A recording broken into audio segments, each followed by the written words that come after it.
Hello అండి, good morning. రీసెంట్గా TTD టెంపుల్కి అయితే వెళ్ళాం. ఇది జూబ్లీ హిల్స్లో ఉంటుంది. అండ్ వీకెండ్లో వెళ్తే కొంచెం జనాలు ఎక్కువే ఉంటారు కాబట్టి రష్గా ఉంటుంది. మేమైతే వీక్ డేస్లో వెళ్ళాము. జనాలు తక్కువ ఉంటారు అండ్ ప్రసాదం తీసుకోవచ్చు. అల్పాహారానికి కూడా చాలా ఫ్రీగా ఉంటుంది. అండ్ ఇది నీరూస్ దగ్గర నుంచి స్టార్ట్ అయిపోయాం మేమైతే. మీకు తెలియకపోతే జూబ్లీ హిల్స్ టీటీడీ అని కొట్టేస్తే లొకేషన్ ఆన్ చేసుకొని డైరెక్ట్గా వెళ్ళిపోవచ్చు. ఇది మనకి కేబుల్ బ్రిడ్జ్ కింద ఫ్లైఓవర్ దగ్గర నుంచి వెళ్తున్నాం మేమైతే. ఈ వే అయితే చాలా బ్యూటిఫుల్గా ఉంటుందండి. వెళ్ళేటప్పుడు అయితే కామ్గా పీస్గా ఎర్లీ మార్నింగ్ స్టార్ట్ అయిపోతే మనం బ్రేక్ఫాస్ట్ టైంకి వెళ్ళొచ్చు. ఐ థింక్ బ్రేక్ఫాస్ట్ 8:30, 9 నుంచి స్టార్ట్ అవుతుంది. ఈ లోపల మనం దర్శనం చేసుకోవచ్చు వెళ్తే. ఇది బ్యాక్ సైడ్ రోడ్ అండి, అపోలో హాస్పిటల్ దగ్గర ఉంటుంది ఫిలిం నగర్. ఆ వేలో వెళ్ళాం మేము. వెనక సైడ్ కూడా మనకి మెట్ల మార్గం ఉంటుంది, అక్కడి నుంచి కూడా వెళ్ళొచ్చు. సో బ్యాక్ సైడ్ మనకి భక్తి టీవీ ఎన్టీవీ ఉంటుంది, ఆ వేలో కూడా వెళ్ళొచ్చు.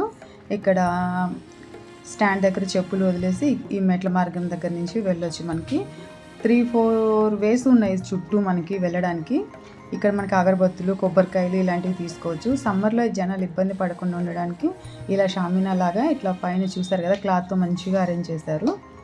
ఇలా స్టెప్స్కి పైకి రాగానే మనకి రైట్ సైడు వైకుంఠ ద్వారం అయితే కనిపిస్తుంది. సో మనం ఫస్ట్ అయితే దర్శనం చేసుకొని నెక్స్ట్ వీడియో కంటిన్యూషన్ చేస్తాను. లోపలైతే అలో లేదండి కెమెరా, జస్ట్ పైకి ఒక లుక్ అలా ఆన్ చేస్తాను అంతే. లోపల అయితే నేను గర్భగుడిలో షూట్ చేయను. నివాస శ్రీ వెంకటేశ భక్తవత్సల భాగవత ప్రియ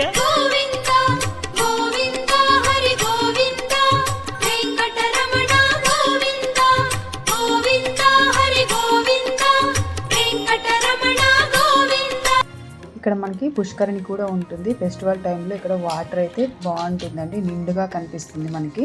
మిగతా టైంలో అయితే ఇలా ఖాళీగా ఉంటుంది. మా చేతులు కాళ్ళు కడుగుతారు కాబట్టి క్లోజ్ చేసేసారు.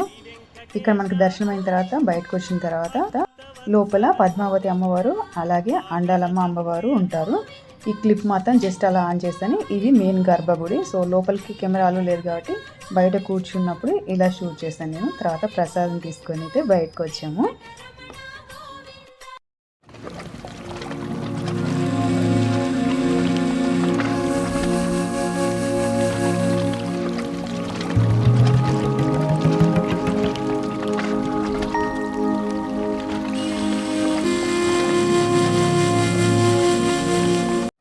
ఇది ఇంకొక వే. ఇక్కడ మెట్ల మార్గం నుంచి అని చెప్పాను కదా, అది ఇటువైపు నుంచి రావడానికి పాసిబుల్ ఉంటుంది. ఎవరైనా మొక్కుంటే కూడా మనం ఇక్కడ మెట్ల మార్గం నుంచి వెళ్ళొచ్చు.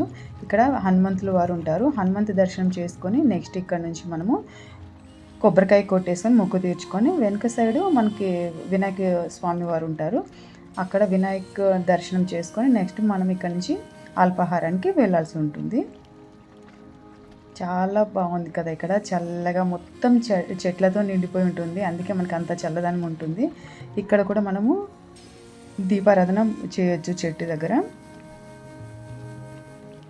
సో చూసారు కదా, ఇది విఘ్నేశ్వర గుడి. నివాస శ్రీ వెంకటేశ భక్తవత్సల భాగవత ప్రియ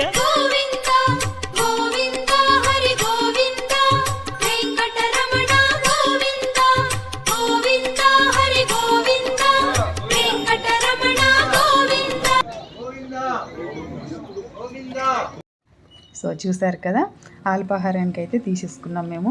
ఉప్మా పెట్టారు అండ్ అలాగే పూరి కుర్మా చట్నీ. నెక్స్ట్ మనం మళ్ళీ వెళ్ళి అడిగినా కూడా మళ్ళీ పెడతారండి. నెక్స్ట్ సాంబార్ కూడా వేయించుకోవచ్చు. సో ఈ రోజు అయితే అల్పాహారాన్ని అయితే షూట్ చేశాను. నెక్స్ట్ టైం వెళ్ళినప్పుడు లంచ్ కూడా పెడతారు. ఎవ్రీడే ఉంటుంది, 365 డేస్ మనకు లంచ్ ఉంటుంది. లంచ్ కూడా కవర్ చేయడానికి నెక్స్ట్ వీడియోలో ట్రై చేస్తాను. చూసారు కదా, ఇక్కడ పార్కింగ్ స్పేస్ కూడా చాలా బాగుంటుంది. ఫ్యామిలీతో చిన్నపిల్లలతో ఉన్నప్పుడు వీక్ డేస్ వెళ్ళడానికి ట్రై చేయండి. అంటే వీకెండ్లో సాటర్డే సండే ఎస్పెషల్లీ ఫెస్టివల్ టైంలో అయితే జనాలు ఎక్కువగా ఉంటారు. కొంచెం రిస్క్ కాబట్టి మామూలు అప్పుడు వెళ్ళేసి మేమైతే ఐ థింక్ మండే రోజు వెళ్ళాము, అందుకే ఇంత ప్రశాంతంగా దర్శనం అయిపోయింది. నచ్చితే లైక్ చేయండి, షేర్ చేయండి, కామెంట్ చేయండి. Thank you.